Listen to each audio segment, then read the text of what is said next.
Hello, everybody. Welcome back to. Progressive heli learning. So today we're gonna do backwards flight. All right. Greg, you're on the sticks. On the sticks. So So, just like we did with forward flight, we're gonna kind of follow the uh, the boundaries of this landing circle. And the reason we're doing that is to reinforce the hover orientations that come along with flying backwards, and that you get familiar with the aileron and rudder inputs for flying backwards. So essentially, if you're going to be flying backwards like Greg is at the moment, we're going to be flying with right aileron and left rudder. Okay, so making a very slow circle like this, or square, or whatever shape. Greg, what shape are you making right there? I can't really tell. well, I'm doing partial squares and partial circles. I'm not prejudiced. I'll fly any shape. Okay, all right. I don't think I was I really. try to do squares. Oh, okay. I'm just not a square. I'm a cool guy. Oh, you're a cool guy. Okay, Greg's a cool guy. All right, so like the cool guy on the screen, as you can see, he's using a combination of the right aileron, and to point the helicopter in the right direction, he's using the rudder. Okay, so he's kind of breaking it up, not holding the rudder constantly, just kind of making some defined points, directional change. Okay, the reason you do it this way is so that you know and you reinforce, okay, that's my rudder input, and this rudder input's now going to need to be a constant input if I take this thing out of a flat, just kind of a slow directional movement into an actual circuit with momentum, kind of like what he's doing now. So now he's got more of a constant rudder rate being held along with the cyclic to create a smoother, more more of a circle versus a More of a square, continuous shape.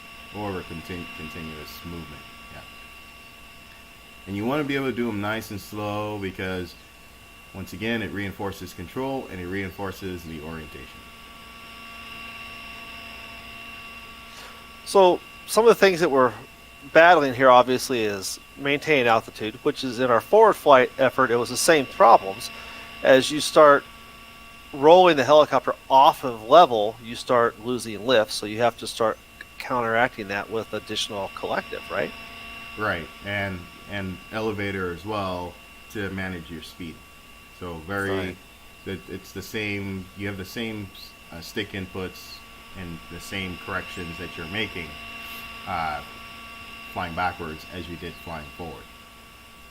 And so now we're going to go clockwise, and clockwise is obviously going to be left aileron and right rudder. So And with the same basic principles, it's just now you're using the other direction.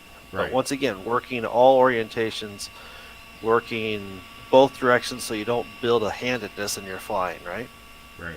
Yeah, it's nice to be able to learn both directions for sure. Now we're keeping this pretty flat in this scenario here. I mean, we're relatively pretty flat. I'm just almost using aileron almost to hold, like when we're doing our hovering and we start drifting. It's almost like I'm controlling drift almost, right? But a more advanced flight where we really get up there and start really getting the helicopter on its side, this is going to get a little more challenging, isn't it? Well, yeah, because you're gonna need to actually spend more time pay attention to the helicopter versus paying attention to your stick movements per se. That's why it's good to start out at this slower, less bank angle phase to Okay. get to build the muscle memory, so that when you're letting the helicopter rip and it's really moving, you're not asking yourself, okay, am I going the right way? You're just Right. you're looking at the helicopter going, okay, what do I need? Am I floating? And if you get in trouble, obviously up is your friend. Well, You bail out up. well, up is also your friend, and a half pirouette's also your friend, because if you're flying backwards, you should pretty much master flying forward. There you go. So if So I get a little concerned, I could always bail out by getting back on it and getting on that rudder and getting that nose and start flying it like I'm used to, huh? right. So Okay. so flying backwards, you go out to the field in real life, and you want to start getting, moving helicopter, building momentum, speed. You go up, a couple of mistakes high. Try to stay off the elevator, because as soon as you start yanking elevator, you could pull yourself right to the ground. Just be conscious of it. Get the helicopter in a groove, get it moving, and as it starts to get moving, you watch the tail, because to make a circle, you got to move the tail. So as soon as you establish which direction you're going, you want to just get enough momentum to kind of keep the helicopter going, and then just work the tail, because you're really flying Okay. the tail at that point. You're really just trying to make a nice, smooth draw line, using the tail. Now, as you begin to build up speed, you're gonna carry a higher angle on your cyclic. Right, so now the helicopter's got more of an angle, and you're going to be using elevator more to keep the helicopter from planting itself to the ground, and you're going to use collective to kind of hold the helicopter at a stable height. And when you get accustomed to the feeling of it, you could start playing with variations of either more collective or more elevator, whichever one, to achieve the results that you're looking for. But bottom line is, you gotta get a feel for what each one's gonna do in that situation, so that you get super comfortable, and it's a zero thought process. It's more of just And one of the things I found earlier reaction. is that you always used to get after me being lazy on my tail. Well, You well, know, well, yeah, because you can't. You got to hold the tail inside the circle. As soon as the tail gets yeah, outside the circle, you're going to change orientation. yeah. Like when Uh, I start getting lazy, the tail like there, I have to get back on the tail hard. And if I get lazy, the tail it starts washing out, right? hmm yeah, Okay. And that's it. If all hell breaks loose, just get the thing straight and get it back going. yeah, Nose where you're used to, right?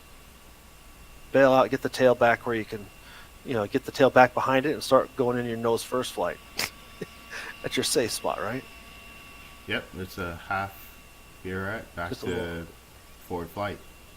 And Yeah, and then as you get almost get comfortable and reset, right? yep, just get comfortable, and then you just go back to whatever your originating point of comfort, and get start the movement, and try to get it in a groove, and just hold it.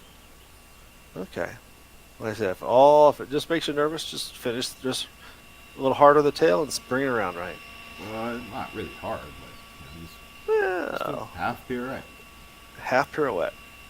You do too Okay. hard, and then you do 3/4 pirouette, and then you end up in some funky orientation that you're probably not super comfortable with yet. Which is Right. why we talked about hovering all orientations upright first, before you even start moving the helicopter around. I will tell you, I wish I had done that, but like everybody else, you get in the air, and you can kind of hold, orientation, and all of a sudden you get excited, and well, you know the rest. So that's not what we're trying Right. to do here. We're trying to build on all the fundamentals. Um, so exactly what you just did, Greg, is what I recommend. Any other guy, like, just getting off from hovering to forward flight, backwards flight. That's what you do. You do these flat, slow circuits in either direction. You do them forward, you do them backwards, you do them clockwise, you do them counterclockwise. And when you can, get out and fly and groove and just jam around without much concern, then you've mastered it. And now it's time to do this whole thing inverted. And But even then, always go back and repeat and reinforce those basics, right? I oh yeah, mean, man. Matter of fact, that's all I've been doing this week, and actually I've been having a lot of fun, because I've been. I mean, you can really, even with basic maneuvers, you add flair, you add style, you do stuff, and it becomes fun, right? I mean, yeah, there really isn't anything that that we do with a helicopter that's boring, because first of all, I mean, we love the machines, right? I mean, they're fun. that's right. So So pretty much like me, like myself, like I literally, like, all week I've been just practicing just circuits, just basic stuff, nothing crazy. Literally just flying one in the field, and then just flying back to the other end of the field. That's it. Okay. Nothing to it. Well, just good. slow and somewhat accurate, and just trying to build lines and just be clean, and you know what I mean, just basic stuff, and it's fun, right? And then like we were talking about, transitioning, like as soon as you get comfortable, then you can start transitioning and just moving the tail, moving the tail as you come across the field. Move the tail. So now you're sideways, now you're nose in, and then you figure out how to come across the field nose in, and you hold it. Maybe move the tail again. All these little drills, just this stuff that I'm doing, you can use all of it just to build skill for a lot of other maneuvers.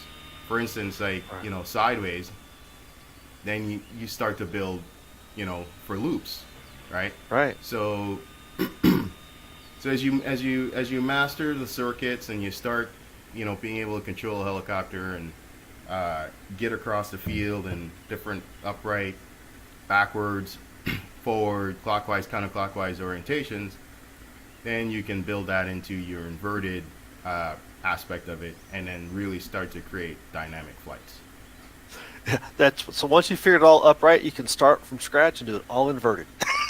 Yeah, pretty much. Learn it all over again. Except you actually got stuff to do to break up the monotony. Now you can actually, as you're practicing inverted, continue building on your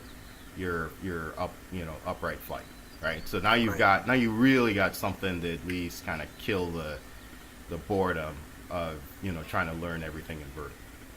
Yeah, I like it. All right. Anything else? I love it. Let's go fly. All right. Well, guys, we'll catch you later, and remember, Keep progressing. always keep progressing. We'll see y'all later.